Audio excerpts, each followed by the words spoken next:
akademisi melatih orang menjadi calon profesional. Kan nggak masuk akal. Oke. Ngelatih operator. Ya. Ya anak D4 malah downgrade. Ibaratnya itu nggak mungkin Alex Ferguson ngelatih MU nggak pernah main bola.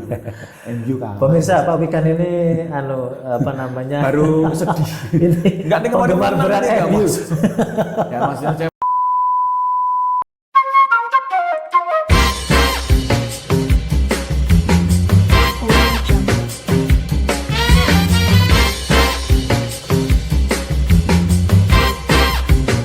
Audio Jungle.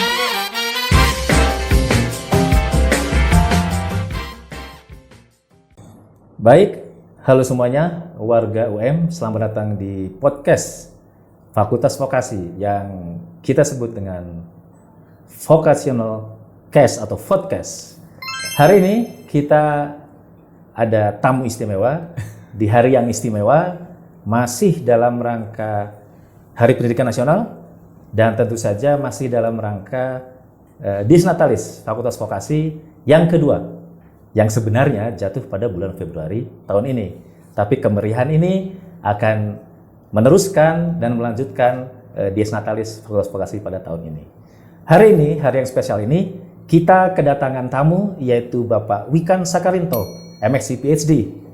Tentu saja bagi para pemerhati pendidikan vokasi maupun yang sangat mengikuti perkembangan dunia vokasi di Indonesia sangat mengenal beliau. Beliau tidak hanya sebagai penggagas Teaching Factory, pendidikan vokasi di Indonesia, beliau juga pernah menjadi dirjen di Direktorat Jenderal Vokasi di Kementerian, waktu itu Kementerian Pendidikan, Kemdikbudristek, Pak Nadiem. Ketika menterinya adalah Mas Menteri, Pak Nadiem Makarim. Siang ini beliau hadir setelah memberikan materi pada kegiatan simposium yang merupakan rangkaian acara dari Vokaspira, ulang tahun atau Dies Natalis Fakultas Vokasi yang kedua tahun ini.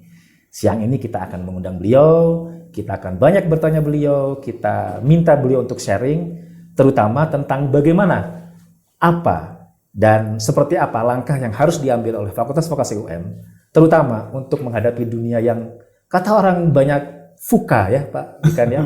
VUCA, volatility, uncertainty, complexity, dan ambiguity.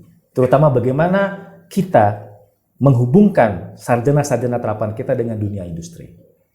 Baik, yang pertama dulu Pak Wikan. Kita ini masih bayi Pak Wikan. Balita lah ya. 2 tahun ya Pak? 2 tahun. Gitu. Kira-kira untuk setidaknya sebagai awal saja, VUCA itu supaya tidak terlalu menyeramkan bagi sarjana-sarjana kita terapan.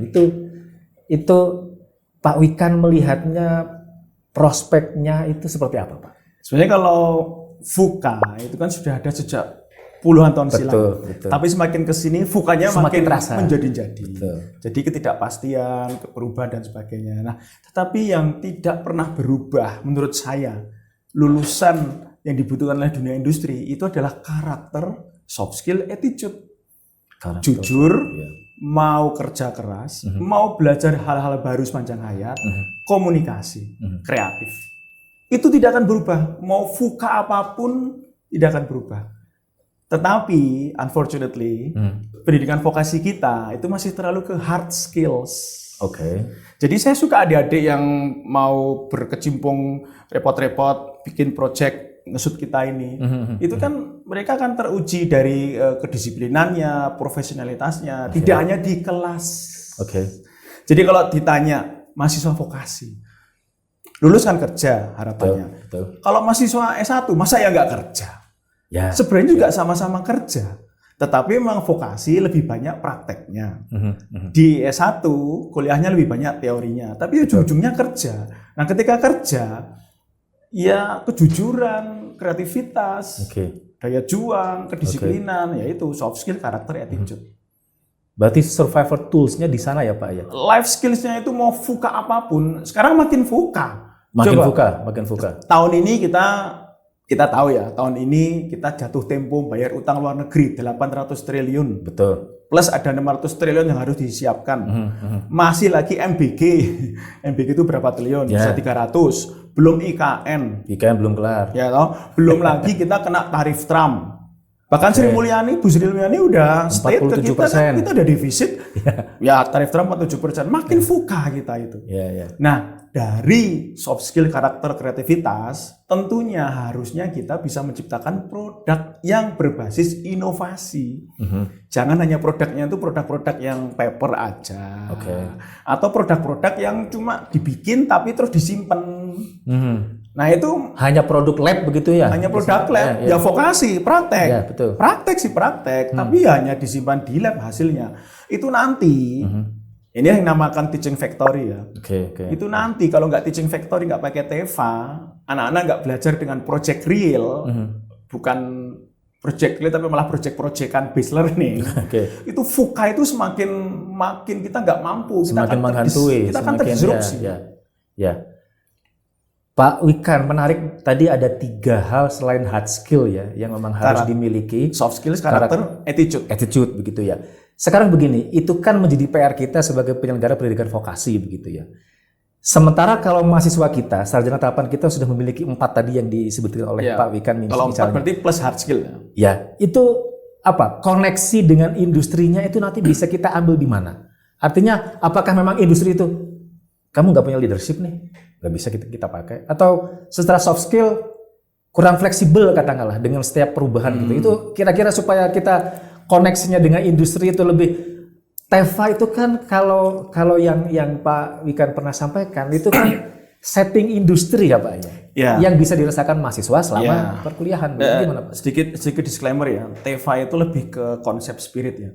Konsep spirit yaitu mahasiswa itu belajar dengan tantangan nyata. Dan dalam situasi nyata.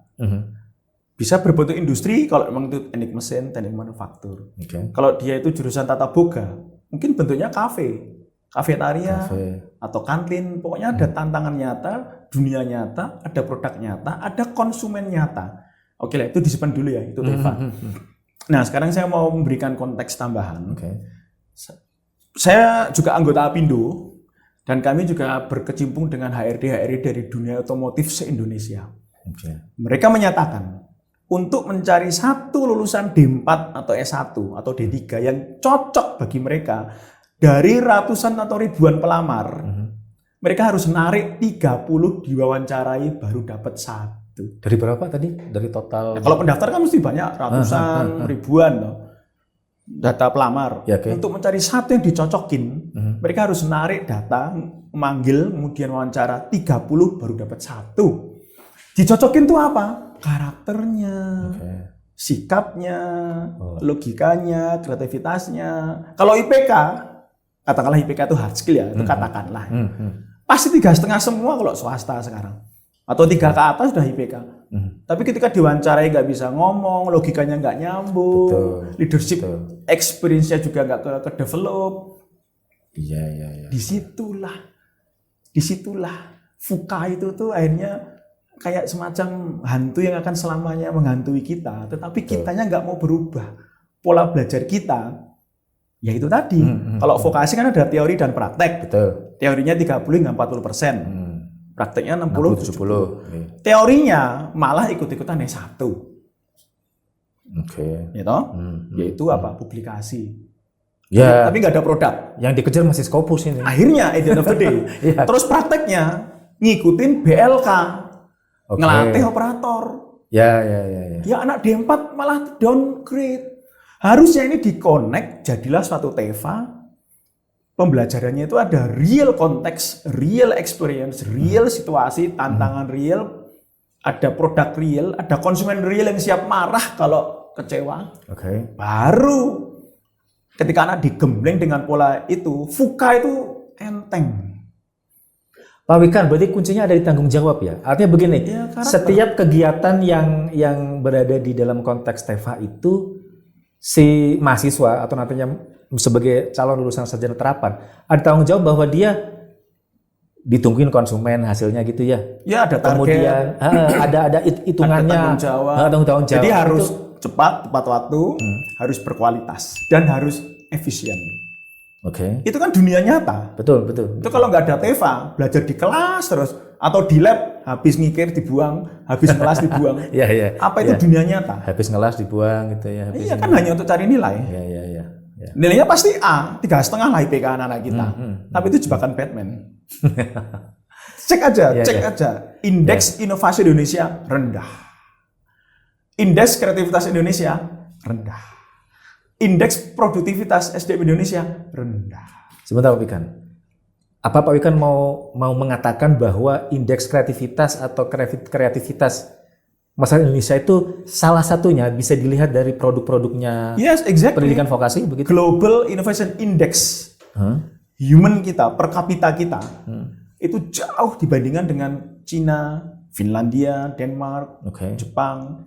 Jadi ketika Cina digempur oleh tarif Trump, nah ya santai aja lah, produknya itu berbasis inovasi Siap. kok. Betul. Produk kita kan masih produk mentah. Kedok aluminium jual mentah, boksit. Kedok nikel jual mentah. Kita beli dalam bentuk jadi lagi. Nah kan lucu. Baik, baik. Sarjana terapan Pak Wikan. Ini kan kita bicara regulasi ya. Permen 53 tahun 2023. Ya.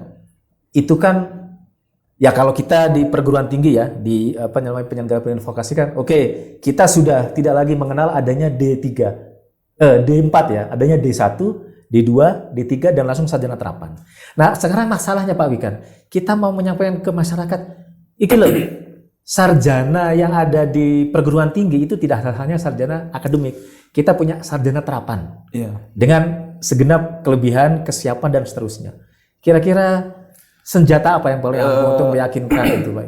Iya, kalau itu saya coba nganu dulu ya, kita samakan persepsi dulu. Permen 53 2023 itu sebenarnya di situ sih kayaknya D4 masih ada deh.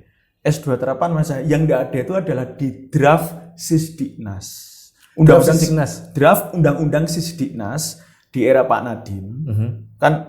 Kan itu merevisi Sisdiknas yang lama, Undang-Undang Sisdiknas yang lama. Betul. Tapi sampai DPR berhenti. Oh, oke. Di situ memang tidak ada D4. Betul, Enggak ada. betul, Ada betul. yang D1, D2, D3, D3, terus sarjana S1, terapan. S2. Oh, Sarjana terapan sudah tercantum di sana. kalau sarjana terapannya D4 sebenarnya. Betul. Tapi istilah D4-nya sudah. Oke, kalau maksudnya kan kalau masyarakat kan secara apa ya? Ya, kalau gitu apa, gini. persepsi masyarakat Kalau itu. kalau itu berarti hal yang lain ya. Oke, itu kan kita kan mengistilahkan enaknya sarjana terapan atau D4. Betul. Nah, waktu itu diskusinya adalah kalau menyebut D4, orang akan kebawa ke D3. Betul. Nanti mikirnya habis D4 lanjut S1. Oh, Kan oke. lucu. Ya, ya, ya. Akhirnya teman-teman waktu itu pendekatan istilahnya ya udah sama-sama sarjana aja. Sarjana terapan. Nah, Oke. sehingga kalau sarjana terapan lulus masa lanjut ke sarjana. Oke. Lebih ke situ aja sih sebenarnya. Oke, baik. Baik.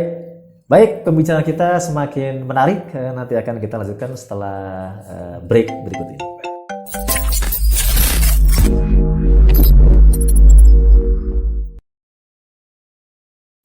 Oke, warga UM, kita lanjut lagi masih di podcast. Podcast dari Fakultas Vokasi bersama tamu kita Bapak Wikan Sakaryanto. Kita lanjut lagi, Pak. Tadi Pak Wikan sudah menjelaskan bahwa koneksi pendidikan vokasi dengan industri itu menjadi hal yang paling penting begitu. Jadi sebenarnya kalau kita harus mereka-reka begitu. Sebenarnya bagaimana kita meletakkan atau apa namanya ya? Men-setting sarjana terapan kita itu di samping 4 hal yang tadi, apakah kita memang perlu tahu dengan detail yang dibutuhkan industri itu seperti apa begitu. Sehingga karena orang-orang bilang kan bidang vokasi itu engineering tapi lebih spesifik begitu. Itu seperti apa Pak Wikan? Nah, ini agak ya, berarti konstruksi penjelasannya gini. Kalau menggunakan analogi kampus saya, itu mungkin kurang bisa digeneralisir. Karena apa? Kampus saya di Salatiga itu sebenarnya industri berbaju kampus. Sebentar Pak Wikan, mungkin para pemirsa ini ingin tahu dulu, Pak Wikan menyebutkan industri atau kampusnya Pak Wikan. Sebentar, singkat saja Pak. Ya, jadi kan kampus yang saya kan bikin kampus di Salatiga, namanya Akademi Inovasi Indonesia. AII. Itu D4 ya, sarjana terapan teknik manufaktur, teknologi rekayasa manufaktur. Itu kalau dari luar kita ngelihat ya kampus, ada SKS-nya, ada mata kuliahnya, aturan akademik. Tapi di dalamnya aslinya itu industri. Oh, oke. Nah, kalau kampus kami kan kampus baru. kita dirikan kampus baru tapi sudah industrinya udah jalan dulu. Atau perumpamaan gini, kami juga selain industri manufaktur di Salatiga, kami juga punya industri animasi, Pak. Dan ordernya udah miliaran dari luar negeri ini. Nah, sehingga kami butuh animator. Nah, daripada kita narik animator, harganya mahal dan turnovernya tinggi, mendingan kita bikin kampus. Sekalian. Kita latih anak-anak itu jadi animator. Oke. Jadi kuliahnya kerja sebagai animator, tapi dari luar dibungkus dengan SKS mata kuliah. Oke. Tapi kalau kampus yang udah berdiri duluan, let's say UM, UGM atau politeknik kita itu kan belum ada industrinya di dalamnya. Kampus berdiri terus mau mendirikan entah itu industri atau kafetaria atau proses produksi. Nah, ini approach-nya tidak sama. Tapi pola pikirnya sama, yaitu teaching factory. Begitu. Semacam spinning out begitu mungkin? Ya akhirnya pendekatannya tridharmanya itu harus dikoneksikan sehingga itu menjadi satu proses produksi. Artinya kalau misalnya UM teknik manufaktur mau bikin TEVA, kalau mau meniru kami di Salatiga kan nggak ada industrinya, kan nggak ada sister company-nya kan, nggak ada sister industrinya. Kalau kita gandeng bisa gandeng. Jadi kampus ini menjadi R&D dari industri itu. Betul. Bisa. Atau bikin yang bentuknya bukan industri, yaitu konsultan. Konsultan R&D, Research and Development, Mechanical, Electrical, dan Mechatronic. Itu bisa independen, bisa dia di-attach ke industri yang ada. Jadi berbagai skenario untuk mendevelop seperti itu. Sesulit apa Pak Wikan? Kami ini kan sebagian besar backgroundnya akademik. Lalu kami punya tanggung jawab adik-adik ini gitu. Sarjana terapan begitu. Kira-kira yang pertama itu TEVA yang seperti apa yang cocok bagi kami? Kemudian kalau nggak salah tadi Pak Wikan menyinggung soal level ya. Itu kita harus di level apa? Dan kira-kira capital apa yang harus kami siapkan? Infrastruktur yang seperti apa segala macam gitu Pak Wikan. Dari capex aja ya, capital expenditure itu cari yang capexnya nggak tinggi.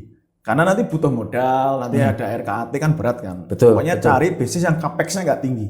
Kalau capex tinggi, industri itu capexnya tinggi. Tapi kalau konsultan kecil capexnya. Sehingga bikinlah konsultan. Konsultan mechanical, electrical atau apa. Kolaborasi antar prodi. Atau saya mau praktekin kampus baru saya di Bekasi. Politeknik. Itu untuk konsultan juga, maksudnya TEVA-nya sebagai... Nah, kalau yang di Bekasi, saya kan bikin kampus lagi dengan yayasan yang berbeda, orang-orang berbeda. Itu kami belum punya industrinya. Sehingga kami dirikan kampus. Nanti kalau kampus berdiri, ada TEVA-nya. Nah, TEVA-nya saya pilih bukan industri. Meskipun sama-sama teknik manufaktur, yang di Bekasi juga teknik manufaktur. Tapi saya bikin konsultan. Konsultan teknik. Nah, konsultan nanti, anak-anak nanti akan bikin grup, nanti nggarap project-project. Saya udah roadshow ke Astra Daihatsu Motor, ADM, Mitsubishi. Saya belanja masalah yang apa saya bawa ke kampus. Nanti anak-anak menyelesaikan sebagai konsultan, bikin apa SOP-nya, bikin blueprint-nya. Jadi bukan mass production industri kayak di Salatiga. Nah mungkin UM bisa seperti itu. Mindset akademik Pak Wikan. Ini kan terus terang saya pribadi kan dari akademik begitu. Ini waduh kemeringet Pak. Ini kadang-kadang ini sebenarnya kata akademik kan mengacu ke akademisi ya. Akademisi melatih orang menjadi calon profesional kan nggak masuk akal. Coba di logika. Betul. Akademisi melatih anak-anak ini mahasiswa menjadi calon profesional. Kan nggak masuk akal. Maka konteks akademik dan akademisi itu harus ditwist. Ada unsur profesionalitasnya, yaitu apa? Kedisiplinan, kreativitas, yang tadi itu. Katalisnya apa Pak Wikan? Apa kita harus katakanlah membawa industri langsung dicangkok di sini atau bagaimana? Nggak bisa gitu juga. Kalau yang saya bikin di Politeknik yang di Bekasi kan bikinnya konsultan.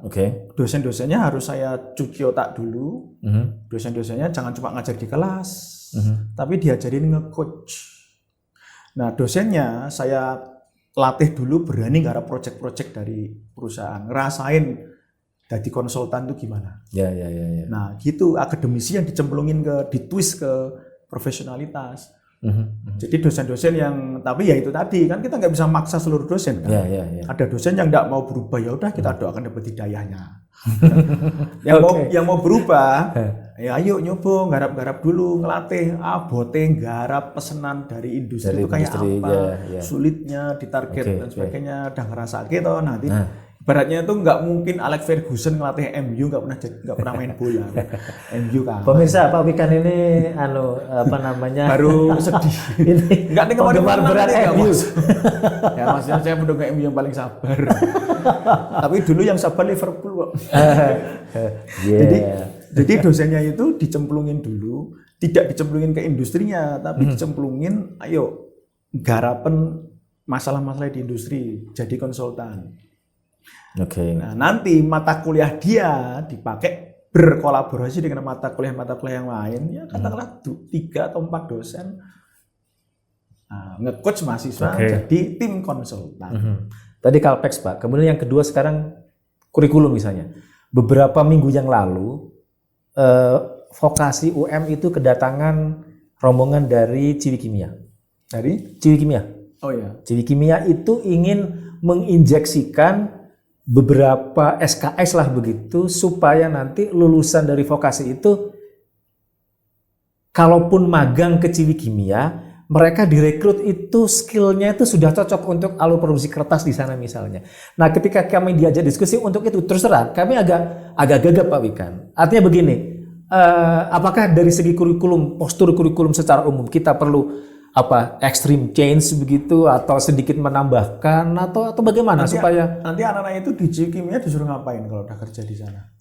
Yang pertama ini kemarin kita ada 40 mahasiswa semester 6 dan semester 7 yang magang di sana. Kebetulan dari 48 itu yang akhirnya direkrut itu sekitar 23. Dan itu ada yang di lantai produksi untuk paper, ada yang untuk karton, ada yang untuk cairan kimia untuk yang biasanya menjadi pengolahan kertas segala macam. Memang sudah sangat spesifik begitu. Tapi rupanya pihak Ciwikimia masih menginginkan ini kalau seandainya ada beberapa SKS di vokasi UM begitu yang memang sesuai dengan kebutuhan kami di factory itu. Prodinya apa yang mau dideketin? TRM jelas. TRM. Kemudian TRPE manufaktur, kemudian pembangkit energi juga ada yang dipakai, kemudian otomotif tidak banyak. TRSE ini kan industri chemical kan atau apa? Pulp and paper. Oh, pulp and paper. Okay. Jadi gini, kalau itu masukan saya gini, tidak mungkin kita menyerahkan mata kuliah ke mereka itu nggak mungkin. Pasti. Yang mungkin adalah mata kuliah tetap ada, tapi kontennya diganti konten mereka. Itu mungkin. Itu mungkin. Nah, kalau itu caranya, mendingan bikin kelas kerjasama udah. Jadi kelas itu memang kelas dedicated full untuk Ciwikimia. Nah, nanti mata kuliahnya tetap sama dengan yang reguler tetap sama. Cuman kontennya konten mereka semua. Nah, model kayak gitu bisa dari segi tadi pertevaan tadi. Nah, itu yang pola kelas industri, kelas kerjasama. Di dalamnya mau dikasih project bisa. Jadi kelas kerjasama ini misalnya ya ada berapa? Di sini 30 anak ya per kelas ya. 35 ya. 35 itu jadi kelas kerjasama industri. Nah, mata kuliahnya sama dengan yang reguler. Nah, itu kan udah peraturan. Tapi isinya, kontennya Ciwikimia. Kemudian pada tahun kedua Ciwikimia ngasih project yang harus dikerjakan oleh ini ada masalah, beresin. Itu jadi konsultan Teva. Jadi itu malah kelas industri kerjasama dikoneksikan dengan Teva. Atau kalau kita nggak usah sampai kelas industri, kelas umum. Kelas umum ya udah di semester berapa? Semester 2 atau 3 ada beberapa mata kuliah yang kontennya diinjek konten mereka. Terus kemudian semester berikutnya dikasih project Teva. Jalan juga. Mau yang ini jalan, yang ini juga bisa jalan. Opsi ini jalan, opsi ini jalan. Ini kan opsinya kelas industri, kalau ini kelas umum. Kalau yang Teva-nya di sini bisa ditambahin project Teva, di sini juga project Teva, tapi sama-sama bentuknya konsultan. Pak Wikan ini menarik tadi kan untuk merespon yang industri tadi kan selain hard skill ya, soft skill, karakter, attitude. itu akan tumbuh dengan sendirinya ketika mereka diberi tanggung jawab, atau memang harus ada penguatan, ada attachment lain dari struktur kurikulum begitu. Kalau di kampus saya, TEFA itu sejak kelas 1. Oh, malah sejak kelas 1. Sejak kelas 1, tidak di kelas 4. Di tahun kelas 1. Kenapa? Di situ anak baru diceburin tuh baru terasa, oh gini toh, cari duit itu susah. Oh gini toh, kalau kerja itu harus Tahu-tahu frustasi disiplin. Pak, gimana Pak? Bukan. Ya, Mahasiswa ini frustasi.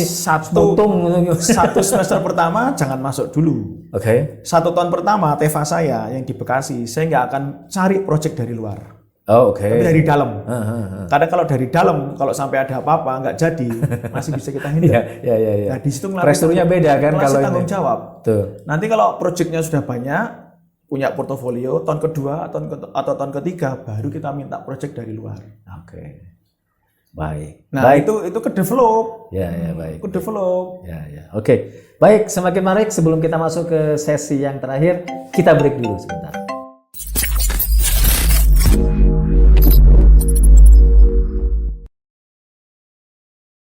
Baik, pemirsa dari podcast Fakultas Vokasi. Dari vokasi untuk negeri, inspirasi tiada henti. Pak Wikan, nyambung yang tadi, capital expenditure, kemudian kurikulum, dan yang berikutnya. Ini kan bayi, batita ini kan vokasi UM, ini kira-kira nanti di level mana ini kalau untuk TEFA ini? Ya, oke, saya ulang lagi ya. Satu bentuk dulu. Oke. Bentuk TEFA-nya bukan industri tapi konsultan. Sehingga capex-nya bisa lebih rendah. Kita approach ya. Yeah.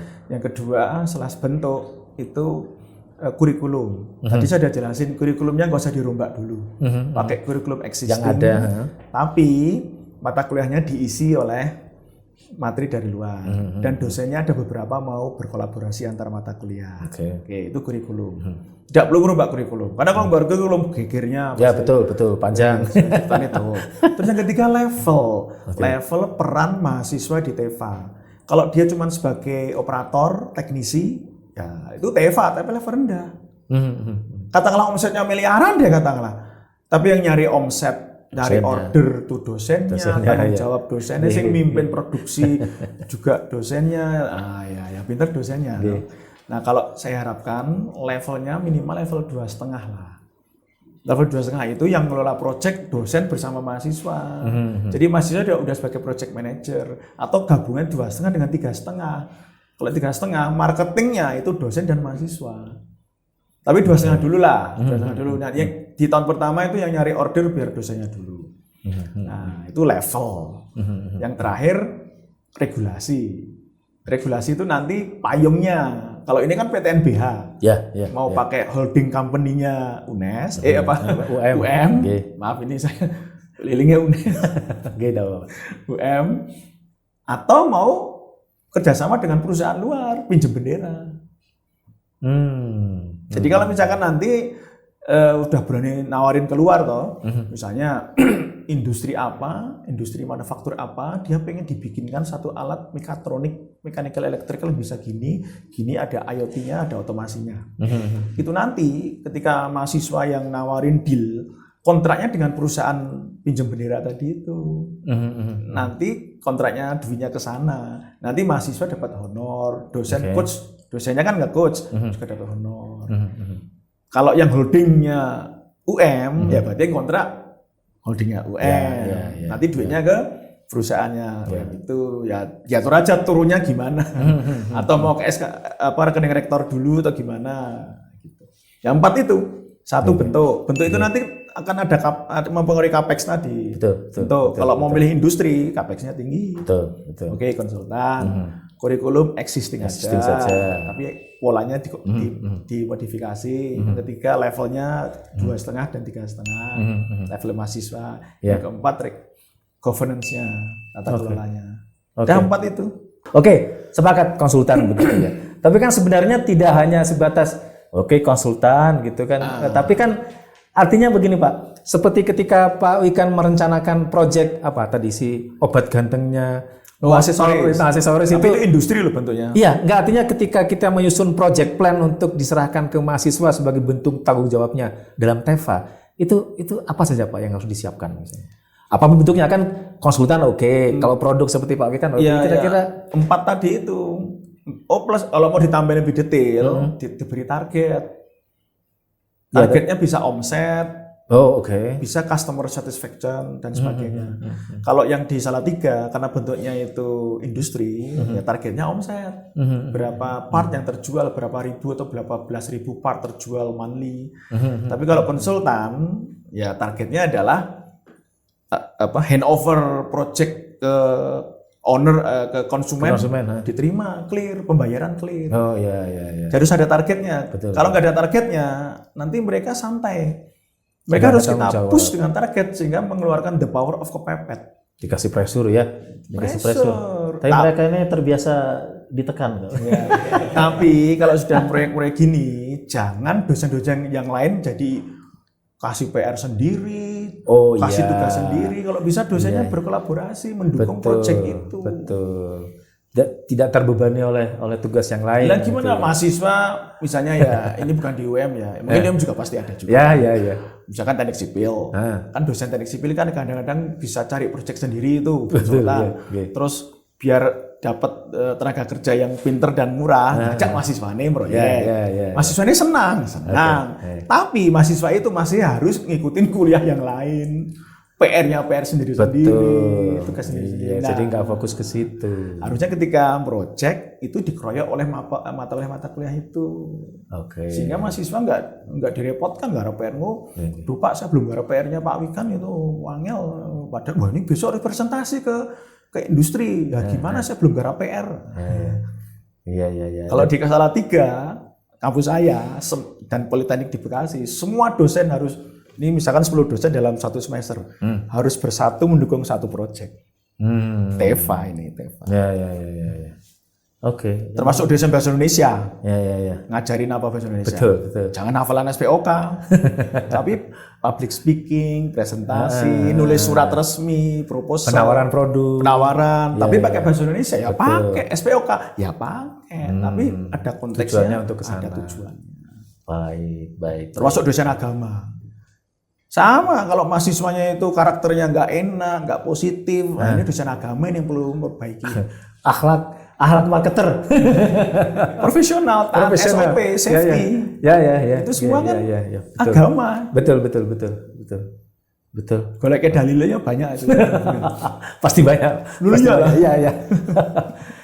Oke.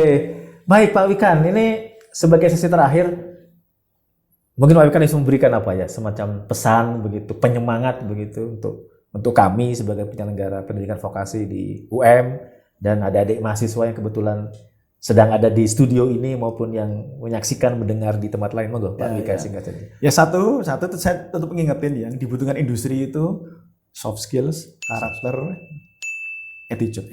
Jujur, disiplin, mau kerja, mau belajar, bisa komunikasi, bisa kerjasama. Udah. Itu pesan saya. IPK ya harus tinggi, setinggi-tingginya IPK. Tapi yang akan last forever itu lebih ke situ. IPK kalau udah kerja disimpan di laci. Tinggo ya jujurnya, sregepnya, disiplinnya, kreativitasnya itu satu. Yang kedua, kita tuh bonus demografi di 2030 perkiraan saya itu akan mencapai puncaknya. Sekarang itu udah bonus demografi. Betul. 2030 puncaknya, tapi nanti akan turun sampai ke 2050. Setelah itu bonus demografi akan goodbye sampai kita ketemu 100 tahun lagi. Ya. Sampai di 2050 kalau indeks inovasinya rendah, indeks kreativitas SDM kita rendah, indeks produktivitas SDM kita rendah. Sia-sia. Ya mereka lulus S1 semua. Tapi ya itu tadi, untuk nyari satu aja lulusan S1 D4 yang dicocokin industri kok pakai harus narik 30. Ini kan paradoks. Ya. Yang lulus banyak, yang cari pekerjaan juga banyak.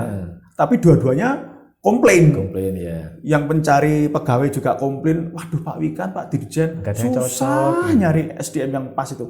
Di sini kok susah cari pekerjaan gitu ya. Terus serikat pekerja pada demo minta gitu. Ini kan paradoks ini. Ini nggak ketemu ini. Nah, ini hanya bisa ketemu kalau pola inovasi tadi itu jalan. Dan nggak bisa langsung, itu butuh waktu nanti. Nanti akan ada generasi yang lulus soft skill, karakter, attitude-nya hebat. Nah itu baru Indonesia emas. Dengan bonus demografi akan terwujud. Insya Allah. Amin. Dan insya Allah motornya itu adalah UM dan mahasiswa. Amin. Amin. Baik. Jadi kalian besok harus jadi miliarder semua. Amin. Tapi miliarder yang baik hati dan kreatif. Ya. Kita tidak tahu dari mulut siapa Allah mengabulkan doa-doa kita. Amin. Maka mari kita aminkan saja dengan kerja keras, dengan apa yang tadi disampaikan Pak Wikan. Pak Wikan, terima kasih banyak atas insight yang diberikan pada podcast pada siang sore hari ini. Mudah-mudahan ini bisa menjadi momentum yang baik di ulang tahun atau Dies Natalis Fakultas Vokasi UM yang kedua ini, bisa menjadi pijakan bagaimana kita menyiapkan sarjana-sarjana terapan khususnya untuk kemajuan bangsa ini. Sekali lagi terima kasih Pak Wikan. Saya belum pantun. Pantun ya? Oh pantun, betul. Tadi Pak Wikan menjanjikan pantun. Ada 2 pantun deh. Silakan pantun. Mohon dicakapkan ya.